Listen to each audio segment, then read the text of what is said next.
वक्फ board संशोधन कानून के खिलाफ आज मदरसा फैजुल उलूम में एक सेमिनार आयोजित किया गया, जिसमें कई मस्जिदों के इमाम और सियासी नेता मौजूद रहे। मौलाना शमशाद कादरी ने बताया कि आने वाले दिनों में 10 लाख लोगों के साथ यात्रा निकाला जाएगा अमेंडमेंट और बिल इस बिल के 2024 खिलाफ को लेकर ये एक मुखालिफत किया सेमिनार जाएगा। आयोजित किया गया था जामिया फैजुल उलूम और तंजीम अहले सुन्नत व जमात के बैनर तले। इसमें शहर के बड़े बड़े जितने उलमाए किराम हैं, दानिशवरान हैं, उकला हैं और जो मुतहर्रिक व फ़आल शख्सियात हैं सियासी, समाजी, माशी और मजहबी मैदानों में, उन्होंने शिरकत की है। और हम लोगों ने सर्वसम्मति के साथ मुत्तफ़िक़ा तौर पर फ़ैसला किया है कि वक्फ अमेंडमेंट बिल 2024 की हम मुखालफत करेंगे। इसे हम टोटली रिजेक्ट करते हैं। किसी भी फॉर्म में, किसी भी सूरत में, किसी भी तरमीम को, किसी भी अमेंडमेंट को बर्दाश्त नहीं किया जाएगा।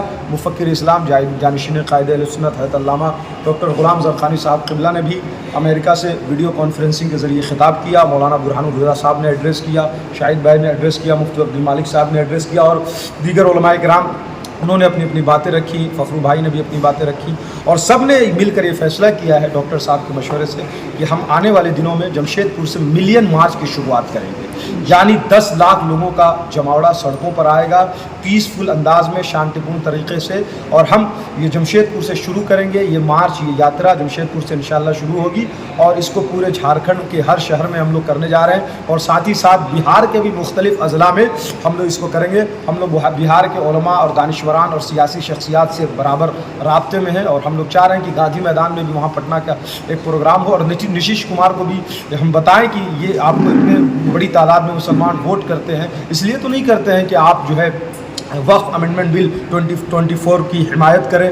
वो ऐसा बिल जो मुसलमानों की मस्जिदों, मदरसों, खानकाहों, दरगाहों और जो यतीम खानों, मुसाफिर खानों को हड़पने के लिए लाया जा रहा है, तो ऐसे बिल की हिमायत करना किसी भी सूरत वज़ीर आला नीतीश कुमार जो सेकुलर भी हैं उनके लिए कहलाते हैं, उनके लिए मुनासिब नहीं है। तो हम लोगों ने फ़ैसला यही किया है कि हर मस्जिदों से ऐलान होगा, इश्तिहारात लगाया दिया जाएगा, जमशेदपुर से शुरू होगा। इसकी रूपरेखा क्या होगी, क्या शक्ल होगी, तो इंशाअल्लाह ये आप लोगों को हम लोग आगाह कर देंगे। अभी फ़िलहाल हम लोग इस ताल्लुक़ से अवेयरनेस ड्राइव भी चला रहे हैं ताकि लोगों को पता चले कि जिन प्रॉपर्टीज़ को हमारे बुज़ुर्गों ने, और ज़्यादातर तो मुस्लिम समाज तो ऐसी गरीब तबक़ात बहुत ज़्यादा है, मुसलमान तो दलितों से ज़्यादा गुर्बत की ज़िंदगी गुजार रहे हैं। तो हमारे उन गरीब मुसलमानों ने जिन्होंने एक एक रुपया जोड़ कर अपने कीमती पैसा, कीमती ज़मीन मस्जिद के लिए डोनेट किया, वक्फ किया है मदरसे के लिए, यतीम खानों के लिए, मुसाफिर खानों के लिए और रिफाई और फलाही काम के लिए, उनको हम किसी भी हाल में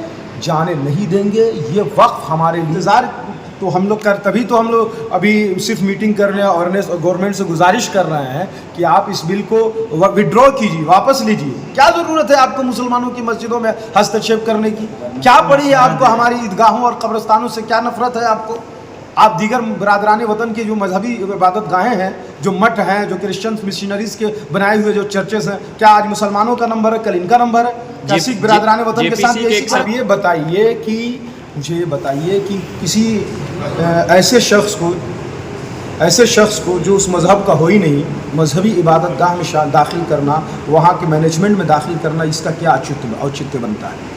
एक मुसलमान को मंदिर का ट्रस्ट में आप दाखिल कर रहे हैं, उसका मैनेजमेंट में दाखिल करेंगे, अच्छा लगेगा? या किसी सिख को जो है आप मस्जिद का मेंबर बना दे कमेटी में? तो जो मुसलमान जिस तरीके से सिखिज़म को नहीं समझ रहा है, उसी तरह एक सिख भाई भी हमारे शरीयत को नहीं समझता है। तो जब वो समझेगा नहीं तो मस्जिद में क्या हराम है, क्या हलाल है, मदरसे का पैसा कहाँ यूटिलाइज़ किया जाएगा, ईदगाह का पैसा कहाँ लगेगा, कब्रस्तान का पैसा कहाँ लगेगा, उसकी आमदनी किन पर खर्च होगी, ये सारे जो टेक्निकल मामलात है वो उसको कैसे वो पूरा करेगा? तो ये तो ऐसी अजीब व गरीब बात हुई। तो अगर मुसलमानों के अलावा औकाफ में, मस्जिदों, मदरसों में अगर गैर मुस्लिम दाखिल होंगे तो ये अच्छा होगा।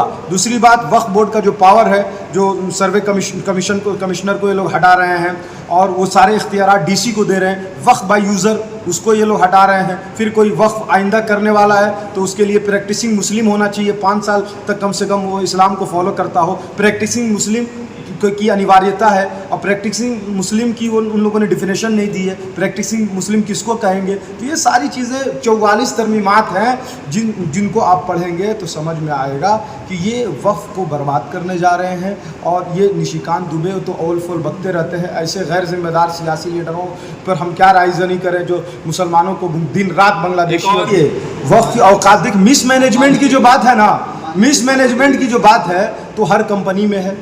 देखिए, हम अडानी में नहीं है, अडानी का इतना बड़ा घोटाला हिंडनबर्ग का सामने आया, और भी दीगर बड़ी बड़ी जो कंपनियां हैं उनके जो बोर्ड ऑफ डायरेक्टर्स हैं वो लोग घोटाला नहीं करते हैं। तो घोटाला अगर ये इनके हिसाब से घोटाला जिन कंपनियों में हो रहा है या मिसमैनेजमेंट में हो रहा है, क्या सरकारी विभाग में करप्शन नहीं है? क्या आप मुझे बताएं, पुलिस प्रशासन में करप्शन नहीं है? क्या पार्लियामेंट में करप्शन नहीं है? यूपीएससी में करप्शन नहीं है? अभी बताइए कि आईएएस जो बन रही है वो फर्जीवाड़ा सामने आ रहा है कि आईएएस जो सबसे ज़्यादा जो जिसको मोतबर समझा जाता है, सबसे जो है परेशान कुन इम्तिहान और सबसे ज़्यादा मेहनत जिस एग्ज़ाम को क्रैक करने में लगाया जाता है, सबसे काबिल लोग जिनको समझा जाता है, उन इम्तिहानात में यहाँ तक कि झारखंड सरकार तो बाकायदा करप्शन की वजह से नेट को जो है ये बंद कर रही है, नेटबंदी कर रही है। मोदी जी नोटबंदी कर रहे हैं, नेटबंदी कर रही है। तो करप्शन तो हर फील्ड में, हिंदुस्तान के हर चप्पे चप्पे में है, हर शोबे में है, हर ब्रांच में, हर डिपार्टमेंट में। अगर करप्शन ही को देखा जाए तो फिर पुलिस प्रशासन को भी ख़त्म किया जाए। फिर जो है बड़ी बड़ी जो कंपनियां उनके बोर्ड ऑफ डायरेक्टर्स का करप्शन में इन्वॉल्व हैं तो कंपनियों को जो है जो पब्लिक के हवाले कर दिया जाए, उसको भी जो है गवर्नमेंट एक डीसी टाइप का कोई आदमी जो मुतय्यन करे जो कंपनियों को रन करे। तो ये तो अजीब व गरीब मिसमैनेजमेंट है। तो करप्शन उसको आप दूर करने के लिए लाइए, उसको रिव्यू कीजिए कि कैसे करप्शन दूर होगा। ये वक्फ को ख़त्म कर देना, वक्फ बोर्ड को समाप्त कर देना और उसका पावर छीन लेना, और इस तरह के 6 महीने के अंदर आप पंजीकृत नहीं करते हैं औकाफ की प्रॉपर्टी तो ऑटोमेटिकली जो है गवर्नमेंट के अंदर चली जाएगी। और ये लोग जो हल्ला कर रहे हैं ना कि थर्ड मेजर लैंड ओनर है ये वक्फ बोर्ड, ये भी गलत है। 4 हिंदू एंडोमेंट बोर्ड जो है, बड़े बड़े वकला के स्पीचेस आप सुनिए, 4 राज्यों में 4 रियासतों में हिंदू बिरादरान वतन की ज़मीनें मुस्लिम वक्फ बोर्ड से ज़्यादा है।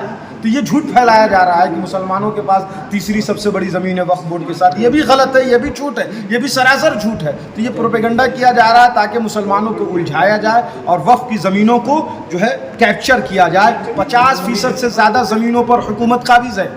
औकाफ की 50% ज़मीनें ये हुकूमत के पास की म्यूनसिपलिटी और इस तरह की जो चीज़ें बनाई गई हैं, तो उनका क्या किया जाए बताइए। तो उनको फ्री कीजिए ना, कि अब बजाय उसके कि फ्री करें आप वक्फ ज़मीनें हड़पने के चक्कर में लगे हुए हैं। और ये किसी भी सूरत में हिंदुस्तान का मुसलमान बर्दाश्त नहीं करेगा। याद रखिएगा, हिंदुस्तान का मुसलमान किसी भी सूरत में वक्फ अमेंडमेंट बिल 2024 को बर्दाश्त नहीं करेगा। हम इस मुल्क के लिए मर जाएंगे, संविधान के लिए मर जाएंगे और अपने औकाफ के लिए भी इंशाअल्लाह जामे शहादत भी लेंगे, लेकिन ये सड़ा हुआ, ये घटिया और ये जलील बिल हरगिज़ बर्दाश्त नहीं करेंगे इंशाअल्लाह। माशाअल्लाह।